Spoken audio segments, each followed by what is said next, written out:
Salut à toutes et à tous, on se retrouve aujourd'hui pour un nouveau test. Alors tout d'abord, je voulais faire un grand big up à tous mes nouveaux abonnés et à mes anciens abonnés qui me suivent depuis le début. Merci à toutes et à tous.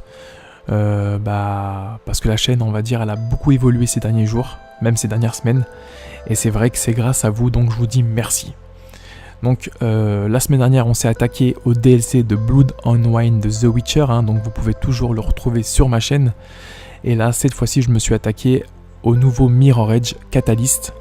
Et cette année, donc c'est le 2016, c'est le reboot de 2008 qui est sorti il y a 8 ans à peu près.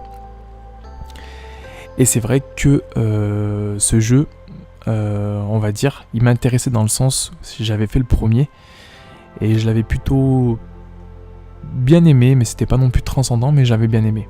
C'était plutôt plaisant quand il était sorti en 2008. Il y avait pas mal de choses à corriger, mais c'était plutôt pas mal. J'en avais gardé un bon souvenir. Donc voilà, donc je vais faire le récapitulatif du jeu comme d'habitude. Je vais vous décortiquer tout ça tranquillement et posé. Donc on va commencer par l'annonce du jeu, donc Mirror Edge Catalyst a été dévoilé lors de l'E3 2013 au cours de la conférence Electronic Arts avec un trailer des plus explicites. Ça sera un reboot de la célèbre licence et le grand retour de Faith Connor. Donc Faith Connor, c'est l'héroïne du jeu. Donc après 8 ans d'attente, donc en gros le reboot est sorti cette année avec un petit peu de retard parce que je crois qu'il devait déjà sortir en 2015 il me semble. Donc faut savoir que, on va parler un petit peu de Mirror Edge, faut savoir que cette licence, Mirror Edge, en 2008, elle avait subi un énorme bid, mais vraiment un bid complet, au niveau commercial, presse, c'était vraiment un gros bid. Et c'est vrai que là, franchement, c'était un sacré pari de le refaire 8 ans après. C'est vrai que la technologie en 8 ans, elle a évolué, les consoles ont changé. Donc je pense que ça aurait pu être vraiment quelque chose d'énorme, si ça aurait été, on va dire, abouti à bloc. Donc voilà. Donc c'est développé par DICE et édité par Electronic Arts. Donc tout le monde connaît ce célèbre studio pour ses jeux axés multijoueurs comme Battlefield ou encore Star Wars Battlefront dernièrement. Donc des grosses références dans le jeu vidéo. Donc c'est sorti le 9 juin 2016, donc sur PS4, Xbox One et PC, au prix de 39€ à 69€ environ, selon les plateformes et les enseignes. Donc au niveau du style de jeu, Mirror Edge Catalyst est un jeu de plateforme en vue subjective, en monde semi-ouvert. Un jeu d'action et de parcours, avec cette fois-ci des fonctions multijoueurs, mais pas de mode compétitif. Donc voilà, vous avez des petites phases de duel multijoueur. Donc voilà, vous pouvez créer vos propres défis, il y a pas mal de choses là-dessus. Mais c'est vrai que moi je suis pas très fan de ça, mais vous avez pas mal de choses là-dessus. Pour ceux qui aiment le scoring, les défis, tout ça, franchement, vous êtes servis. Donc on va passer à l'histoire de Mirror Edge. Je vous ai fait un petit paragraphe en bref. Donc l'histoire se déroule avant les événements du premier opus, il racontera l'enfance de Faith ainsi que son arrivée parmi les messagers. Donc Kruger, responsable du conglomérate de la cité de glace, manigance quelque chose de pas très clair et Faith tentera alors de découvrir et de contrer, on va dire, ses plans un petit peu machiavéliques et de rendre en même temps la liberté à la cité de glace, parce que c'est vrai qu'elle vit un petit peu sous l'oppression, on va dire, du conglomérat. Donc en fait, les conglomérates, c'est un petit peu des factions qui se font un petit peu la guerre au niveau hiérarchique. Ils essayent de prendre le pouvoir, c'est un truc un petit peu très politique. Voilà. Donc on va passer au gameplay. Donc ce Mirror Edge reprend les mêmes mécaniques de gameplay que le premier opus, en renforçant des détails tels que la fluidité, l'exploration et le dynamisme de Faith. Donc il y a de nouvelles aptitudes au niveau du combat physique, Vous ne pourrez pas par contre dans cet opus par rapport au premier utiliser des armes ou même les ramasser. Elles ont été complètement supprimées de cet opus. Donc vous avez tout un système d'expérience. Donc vous les débloquerez au fur et à mesure de votre progression avec un système de points en même temps. Donc on pourra... Enfin Face elle pourra escalader, elle pourra sauter, elle pourra ramper, elle pourra courir avec plein de nouveaux mouvements. C'est ça qu'il faut savoir, c'est un petit plus qu'ils ont rajouté dans le deuxième opus. Donc petite nouveauté aussi, ou effet de mode. Donc il y a le grappin, comme dans Syndicate, comme dans Batman, c'est vraiment un effet de mode ces dernières années, le grappin. Et là franchement, Electronic Arts et DICE, ils ont fait pareil, ils ont dit allez on va leur mettre un grappin. Et c'est vrai que le grappin, on va dire, il est bien utile, et c'est vrai qu'il est fun par moment, et puis il apporte c'est vrai du dynamisme au niveau du parcours. C'est plutôt pas mal ça. Il y a aussi la jauge de concentration qu'il faudra remplir pour maintenir votre vitesse en permanence. Vous avez la liberté de suivre l'écho, donc vous avez une espèce de trace rouge, un écho qui peut vous indiquer la route ou non.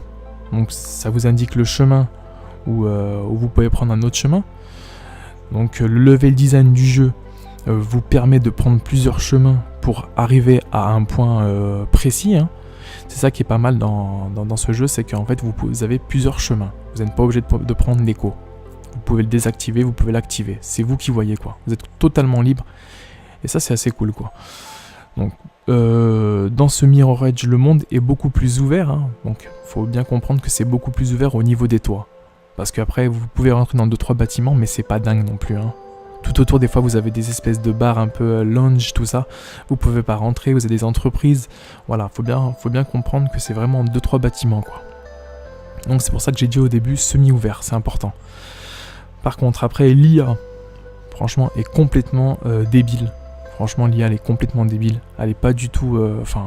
je sais même pas s'ils l'ont travaillé. Vous êtes à côté du mec, il vous voit même pas. Mais vraiment débile, quoi. Je crois que c'était même encore pire qu'Homefront. En front déjà c'était mal équilibré, alors là c'est vraiment c'est pas que c'est mal équilibré, c'est que là franchement elle vous voit pas du tout. Donc voilà, l'IA est complètement débile et c'est vrai que ça tâche un petit peu au niveau du combat. Ça c'est vraiment embêtant.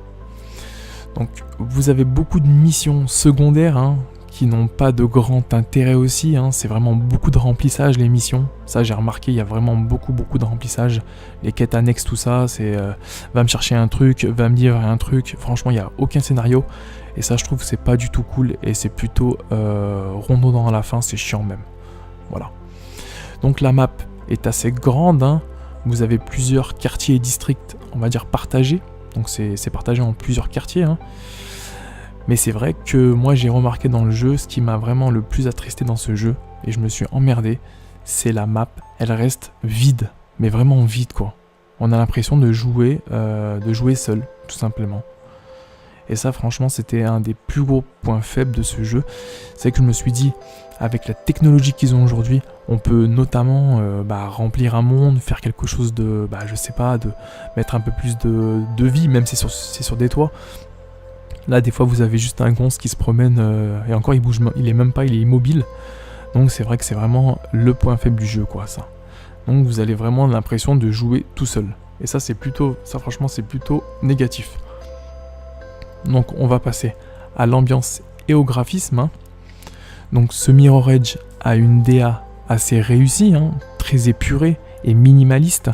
La ville de glace a une architecture et un design sublime et ultra futuriste qui est plus plaisante que magnifique.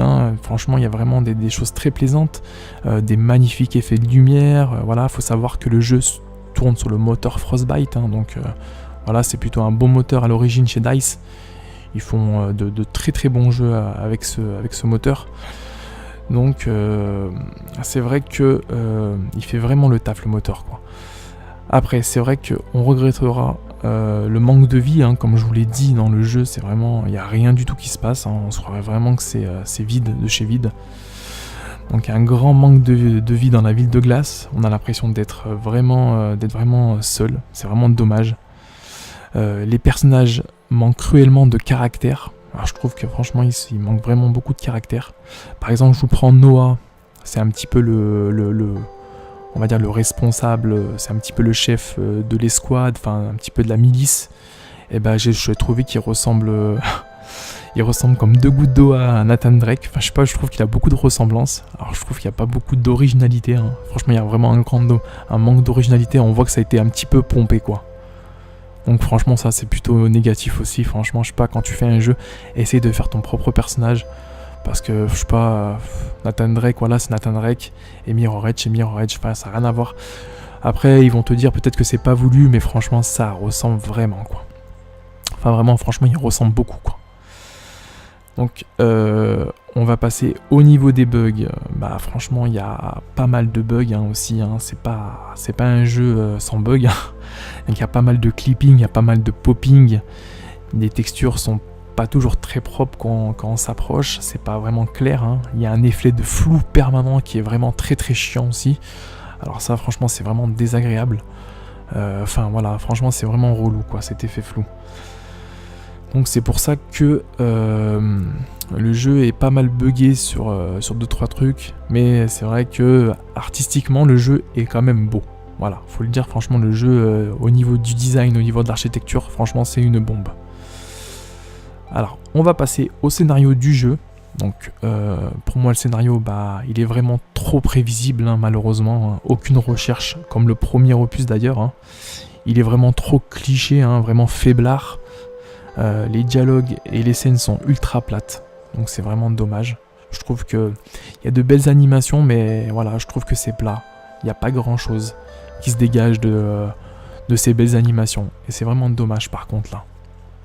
Voilà, donc pour le scénario, je vais passer à la BO, donc de ce Mirror Edge Catalyst. Hein. Alors, une grosse surprise parce que j'ai vraiment trouvé cette BO de très très bonne qualité. Hein, donc Solar Fields, donc c'est le compositeur donc, qui ont fait la BO, fait vraiment du très très beau boulot, hein, qui colle parfaitement à l'univers du jeu. Donc très envoûtant et parfois démoniaque par moments, donc c'est plutôt vraiment cool, hein, très futuriste. Donc, et les bruitages sont vraiment excellents. On entend Face courir, même ses chaussures, on les entend, son souffle. Enfin, je trouve que c'est vraiment très très bien fait. Le sound design, il est vraiment parfait, quoi, je trouve. Au niveau de la durée de vie, donc il vous faudra entre 7 et 10 heures pour finir l'aventure. Donc, vous avez une quinzaine de missions principales en tout, hein, et des tas de quêtes annexes. Donc, comme je vous l'ai dit, c'est plutôt du remplissage. Donc c'est des courses, c'est un petit peu vous avez pas mal de défis. Vous pouvez aussi pirater des panneaux. Donc ça c'est pas mal, mais c'est vrai que ça reste vraiment du remplissage.